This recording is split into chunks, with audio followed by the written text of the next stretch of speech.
Another text question says, if all religions claim to be truth, then how can Christianity make that claim and think that it is correct?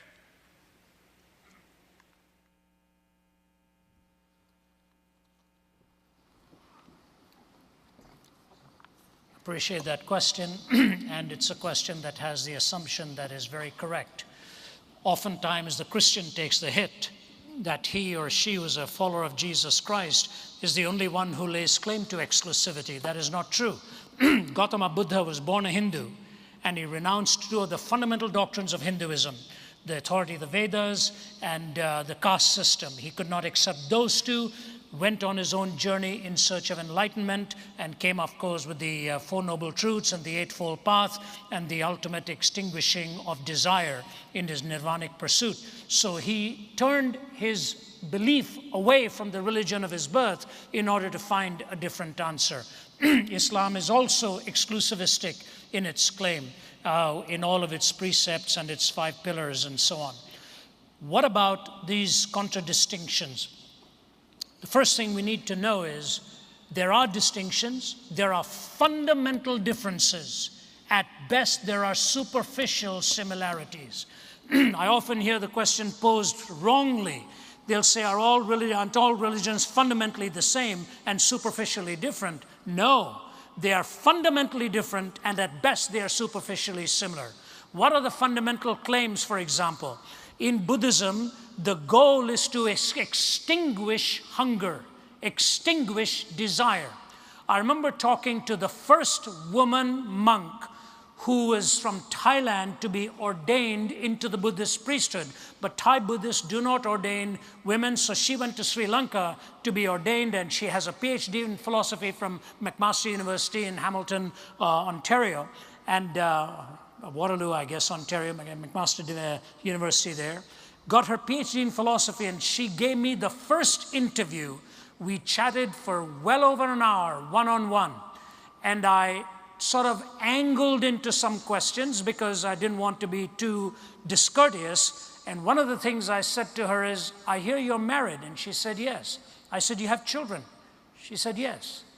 I said, but you're living in a temple by yourself? She said, yes. I said, do you not see your children?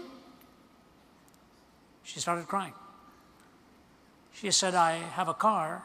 I said, you have a car? She said, yeah. I said, okay.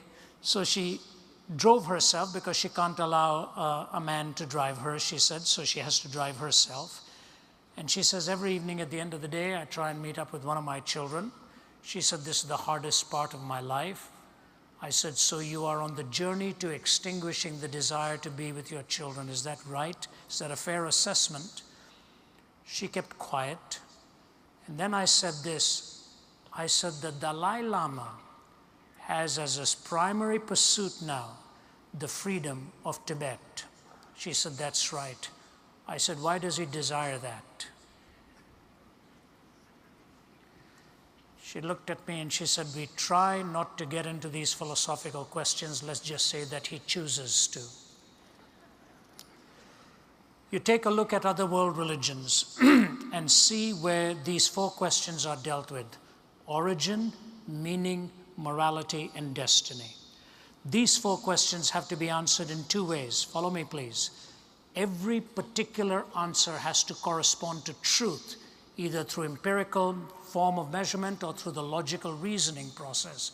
And when those 4 answers are put together, they must cohere and not be incoherent. So the 2 tests, correspondence and coherence, I guarantee you, only in the Judeo-Christian worldview will you find these 4 questions answered with corresponding truthfulness and with the coherence of a worldview. Let me take just one example, and I don't say this to slight, but this is a fact and we have to deal with it. I've been invited in many, many Islamic countries, and I have open forums there, and I'm going to go to one of the toughest Islamic countries within the next few weeks. They've hosted me in many parts there, and we've had dialogues. I want to give to you 2 things. In the Quran, it is the only historically claimed document that denies that Jesus Christ was actually crucified or died on the cross. Denies that. The Greek historians say he died on the cross. Roman historians say that. Pagan historians say that.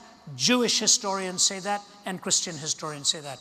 The Quran is the only one that says it appeared to him that he died, but he didn't actually die on the cross. So historically, it is making an affirmation that is really historically untrue. I got into a discussion with Sheikh Hussein of the leading Shiite cleric in Damascus, Syria, a real gentleman. For over 3 hours, we talked with an interpreter between us and an audience listening in. I was allowed to ask him one question about his faith, and he was allowed to ask me one question about mine. There was nothing, no rancor, no adversarial stance, just a perspective and counter-perspective and back and forth. It's the best way to do it, really. At the end of it, Sheikh Hussein looked at me. He was very respectful through the whole time, always referred to me as Professor Zacharias, Professor Zacharias. And then at the end, he looked at me, leaned over, and he said, "You know, Professor, I think the time has come for us in the Islamic world to stop asking if Jesus Christ died and to start asking why."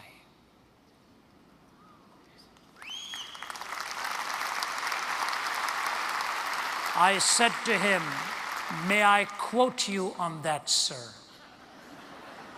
He said, "Yes, you may. I'm hopefully going to go there before long, and I hope we can meet up again." Origin, meaning, morality, and destiny. The Judeo-Christian worldview is not the only one that claims exclusivity, but it's the only one that takes those 4 questions with corresponding answers that are truthful and coherent answers that stand the test of time.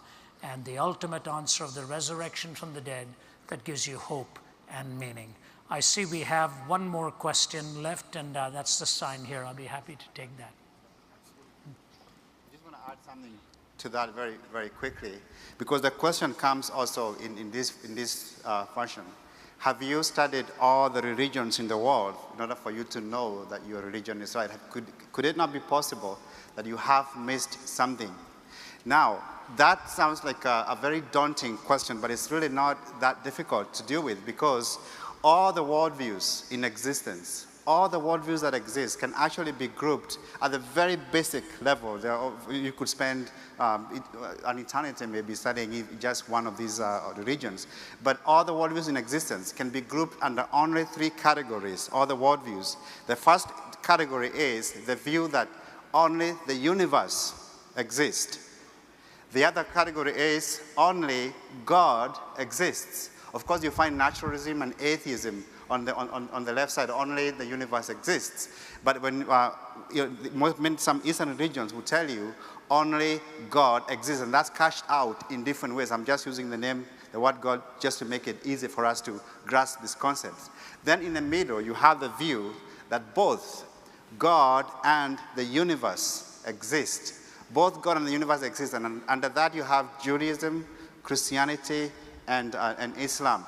So it's not difficult to apply the test that Ravi was talking about to these systems as a whole without having to study each particular one. You just need to know what the basic ideas, what the basic thoughts are for these views. Then you can critique all of them without having to be an expert in every worldview that's out there. So it's important for us to know that this is not so difficult to do. We are not making it up in trying to come up with an answer to this kind of a question.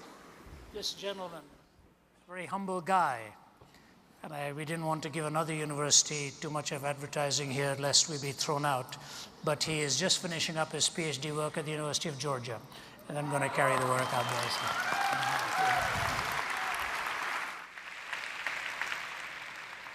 All right, we do have time for one more question. I'm sorry for those of you who have been standing so long in line, but we need to move on. But let me invite you to come to the tables out front afterwards to continue the conversation.